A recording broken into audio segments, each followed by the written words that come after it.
तो पिछले एपिसोड में लिन सिन ने भी अपने ओपोनेंट को हरा दिया था और इस तरह से वो अभी फाइनल के लिए सेलेक्ट हो गया था। लेकिन अब इसके बाद रैंकिंग कंपटीशन भी ऑफिशियली शुरू हो गया था, जिसमें पहला मैच हाओ चेन और नंबर 1 के बीच में होने वाला होता है। इसके बाद अगले सीन में हम देखते हैं कि सायर फिर से हाओ चेन का इंतजार कर रही है और इस वक्त उसके पास में हाओ चेन का दिया हुआ फायर फ्लाइज होता है, जिसे देख उसके गार्ड कहने लगते हैं कि आखिर हाओ चेन में इतना अच्छा क्या है, जिसकी वजह से सायर हर दिन यहाँ पर आकर शाम तक उस लड़के का इंतजार करती है। जिसके बाद इसमें से दूसरा गार्ड कहने लगता है कि मिस इस वक्त बहुत ही ज्यादा बोर हो गई हैं और ऐसा लग रहा है कि वो इस वक्त खुद को अकेला फील कर रही हैं। तभी एक दूसरा सिक्योरिटी गार्ड बोल देता है कि सायर को प्यार हो गया है, लेकिन अब इसके इस बात को सुनते ही उसके साथ ही गुस्सा हो जाते हैं। इसके बाद हम देखते हैं कि सायर हाओ चेन के यादों में खोई हुई है और वो उस वक्त के बारे में याद करती है जब हाओ चेन ने फायर फ्लाइज को पकड़ा था। इसके बाद हम देखते हैं कि सायर ने उस फायर फ्लाई को एक जार में कैद कर दिया है और वो इसे गिफ्ट के रूप में हाओ चेन को देना चाहती है। वहीं दूसरी ओर हम देखते हैं कि हाओ चेन और नंबर 1 के बीच में रैंकिंग मैच शुरू हो गया है और इसलिए दोनों एक दूसरे का सामना करने के लिए अपने अपने पावर को दिखाने लगते हैं। इसके बाद रेफरी भी इन दोनों के बीच के मैच को शुरू कर देता है और इनके बीच के होने वाले शानदार फाइट को देखने के लिए सभी लोग एक्साइटेड होते हैं। अब नंबर 1 हाओ चेन से कहने लगता है कि मैंने अभी तक कोई भी मैच नहीं हारा है और इसके अलावा वो हाओ चेन के साथ में फाइट करने के लिए बहुत समय से इंतजार कर रहा था, जिसकी वजह से वो इस फाइट के लिए बहुत ही एक्साइटेड होता है। और इसके बाद वो हाओ चेन से कहता है कि तुम मुझे निराश मत होने देना। अब इस तरह से वो अपने तलवार को निकालकर इसका सामना करने के लिए रेडी हो जाता है। अब उसके इन बातों को सुनकर हाओ चेन कहता है कि मैं भी तुम्हारे साथ में फाइट करना चाहता था और इसके बाद वो इसका सामना करने के लिए सबसे पहले हालो ऑफ फेथ स्किल को एक्टिवेट कर लेता है और इसके अलावा वो नंबर 1 की तरफ जाते हुए और 2 स्किल को भी एक्टिवेट कर लेता है, जिसे देख ली सिन पूरी तरह से हैरान हो जाती है और यहुआ से कहती है कि हाओ चेन ने एक साथ में 3 स्किल का यूज कर दिया,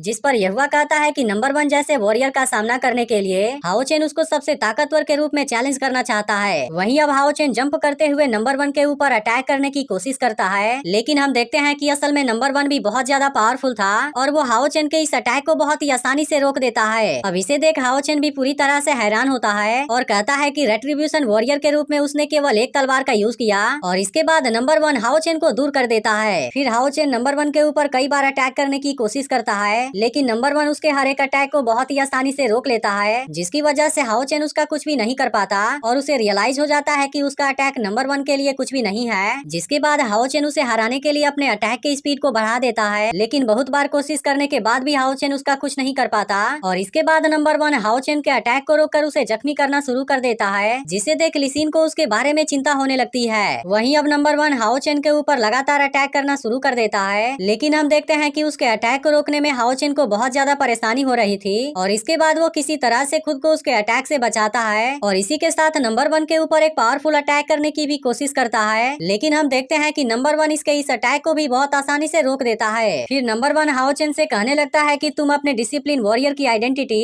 ज्यादा समय तक नहीं छुपा सकते हो। इसके बाद वो हाओ चेन से कहता है कि तुम किसी पावरफुल अटैक का यूज क्यों नहीं करते। अब उसके इस बात को सुनकर हाओ चेन फिर से इसके ऊपर अटैक करने की कोशिश करता है और फिर बहुत शानदार तरीके से घूमते हुए नंबर 1 के ऊपर अटैक करने जाता है, लेकिन नंबर 1 इस बार भी उसके अटैक को बहुत ही आसानी से रोक देता है, जिसकी वजह से हाओ चेन उसका कुछ भी नुकसान नहीं कर पाता और तभी उसकी नजर नंबर 1 के इनहेरिटेंस रिंग के ऊपर जाती है और इसके बाद नंबर 1 हाओ चेन को खुद से दूर कर देता है। लेकिन अब इस बात की वजह से हाओ चेन गुस्से में आ गया था और इसके बाद वो नंबर 1 के चारों तरफ घूमते हुए एक शील्ड क्रिएट कर देता है, जिसे देखते ही यहाँ के स्टूडेंट हैरान होने लगते हैं और फिर कहने लगते हैं कि वॉरियर पैलेस में तो इस स्किल का कोई रिकॉर्ड नहीं है, जिसकी वजह से इनको समझ आ जाता है कि हाओ चेन किसी सीक्रेट टेक्निक का यूज कर रहा है। लेकिन यह देख दूसरा वॉरियर कहने लगता है कि यह किसी ऑर्डिनरी वॉरियर के सीक्रेट स्किल के जैसा नहीं है, क्योंकि यह टेक्निक खतरनाक मर्डरस ऑरा और पावर से भरा हुआ है। अब हाओ चेन के इस टेक्निक को देख नंबर 1 भी थोड़ा सा हैरान होता है, जिसके बाद कमांडर कहते हैं कि यह तो डाउसा सुआन युआन स्वॉर्ड लगता है, लेकिन अब इस नाम को सुनते ही सभी लोग पूरी तरह से हैरान हो जाते हैं, क्योंकि असल में यह टेक्निक मास्टर सिंगयू ने क्रिएट किया था। अब इसकी वजह से इनको समझ आ जाता है कि हाओ चेन किसी और का नहीं बल्कि मास्टर सिंगयू का स्टूडेंट है। वहीं अब कमांडर भी हाओ चेन के इस टेक्निक से इम्प्रेस हो गए थे और फिर कहने लगते हैं कि उसकी fighting and killing Xuan Yuan sword अपने असली ताकत पर नहीं पहुंच पाई है, क्योंकि स्पिरिचुअल पावर के कम होने की वजह से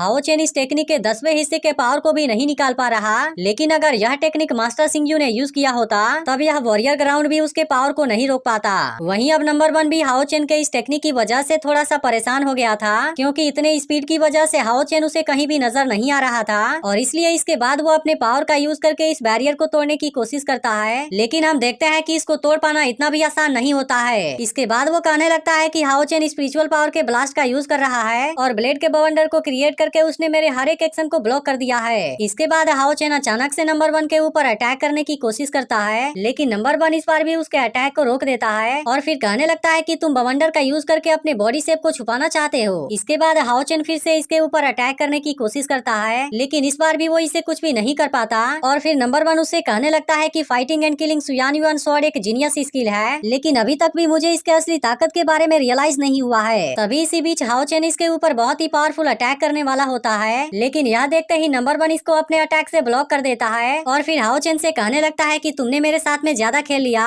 और इसके बाद वो अपने किसी पावरफुल टेक्निक को यूज करने का डिसाइड कर लेता है। इसके बाद नंबर 1 अपने राइजिंग ड्रैगन स्ट्राइक टेक्निक का यूज कर देता है, जिसकी वजह से अब इसका ब्लू ड्रैगन बाहर आ जाता है। इसके बाद नंबर 1 अपने ड्रैगन पावर का यूज करके बवंडर को तोड़ने की कोशिश करता है, जिसे देख हाओ चेन इसके ऊपर फिर से अटैक करना शुरू कर देता है और अब इस तरह से यहाँ पर इनके बीच में बहुत ही शानदार फाइट होती है। लेकिन हम देखते हैं कि हाओ चेन इस बार भी नंबर 1 का कुछ नहीं कर पाता और इसलिए वो हाओ चेन से कहता है कि तुम मास्टर सिंगयू के विरासत के काबिल नहीं हो। इसके बाद नंबर 1 अपने अटैक से हाओ चेन को जख्मी कर देता है और इसी के साथ उसका बनाया हुआ बवंडर भी डिस्ट्रॉय हो जाता है। अब इसे देखते ही सभी लोग पूरी तरह से हैरान हो जाते हैं, क्योंकि नंबर 1 ने इतने ज्यादा पावरफुल टेक्निक को बहुत ही आसानी से तोड़ दिया होता है। वहीं अब लिसिन और येहुआ को हाओ चेन के बारे में चिंता होने लगी थी, जिसके बाद हम देखते हैं कि हाओ चेन थोड़ा सा जख्मी हो गया है और वो कहने लगता है कि नंबर 1 के पास वाले इनहेरिटेंस रिंग में भी सील की पावर है। जिसके बाद नंबर 1 हाओ चेन से कहने लगता है कि आखिरकार तुमने इसको सेंस कर लिया और फिर उसे बताता है कि मेरे पास भी गॉड सील वॉरियर की विरासत है। इसके बाद हमें फ्लैशबैक से पता चलता है कि नंबर 1 जिस मास्टर से मिलने के लिए गया हुआ था वो असल में उसका ग्रैंडफादर होता है, जिसको हाओ चेन और मास्टर सिंगयू के बारे में अच्छे से पता है। इसके बाद नंबर 1 हाओ चेन से कहता है कि सबसे ताकतवर डिसिप्लिन वॉरियर बनने के लिए तुम्हारे फादर हमेशा से ही मेरे टारगेट हैं, जिसके वजह से ही मैं तुम्हारे साथ में फाइट करना चाहता था, लेकिन मुझे अब ऐसा लगता है कि तुम इसके काबिल नहीं हो। और इसके बाद वो हाओ चेन के ऊपर अटैक करने जाता है, लेकिन अब यह देखते ही हाओ चेन भी उसका सामना करता है और अब इसकी वजह से इन दोनों के पावर के बीच में बहुत ही शानदार टक्कर होती है। लेकिन हम देखते हैं कि हाओ चेन बहुत कोशिश के बाद भी नंबर 1 को कुछ नहीं कर पाया था, जिसके वजह से लिसिन को हाओ चेन के बारे में चिंता होने लगी थी। लेकिन हम देखते हैं कि हाओ चेन किसी भी कीमत पर नंबर 1 के सामने हार नहीं मानना चाहता